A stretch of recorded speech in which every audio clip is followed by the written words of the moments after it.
Mention the term vaccination and several names pop into people's minds. Louis Pasteur, of course, famous for the rabies vaccine, Albert Sabin and Salk for their polio vaccines. But I think the name that really is the most likely to pop into a mind is that of Edward Jenner.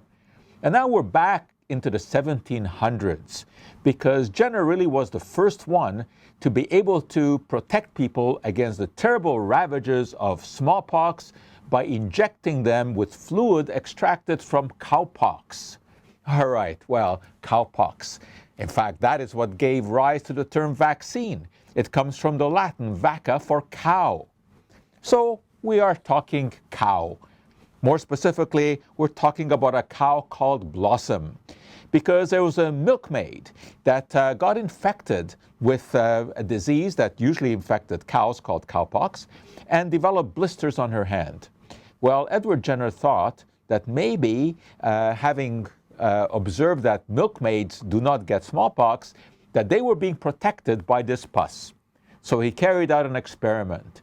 He took some of the pus from the milkmaid's hand and injected it into a young boy by the name of James Phipps.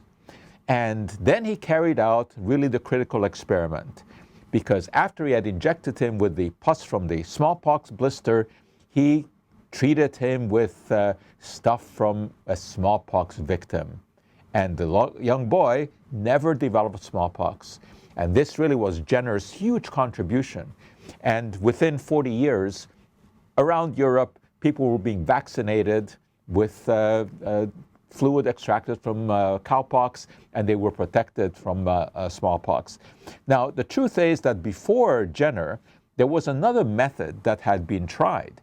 And this had been known since the time of the ancient Chinese, that if you took just a touch of matter from a smallpox victim and inoculated that into a healthy person, they would be protected. However, that was a very risky procedure because sometimes they would develop smallpox themselves, and furthermore, they would be a carrier of the disease. But Jenner's method used cowpox, and that protected people against smallpox. Blossom obviously is no longer with us, but his skin is. In fact, it's in a museum at a medical school, St. George's Medical School in England. So now you know about Jenner, but you probably knew about him. But there's another name that is associated with vaccination that most people have never heard of, and that is Maurice Hilleman.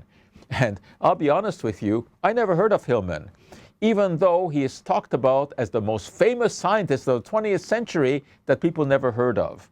Well, I know quite a bit about scientific discovery, but I had never heard of Hilleman. It turns out that he was the developer of close to 40 vaccines, including the MMR vaccine that our kids get today, and along with many, many others. He was working at the Merck pharmaceutical company. And it's amazing how someone who has made such contributions is not known by the public. But we're going to try to put a stop to that not being known, because on April 18th, we are going to produce, or at least we're going to screen a movie about Hilleman. It's for free, and it's an absolutely fascinating film. And it will introduce you to the benefits and some of the pitfalls of vaccination. Of course, a very, very controversial endeavor these days. People don't realize how greatly the benefits outweigh the risks.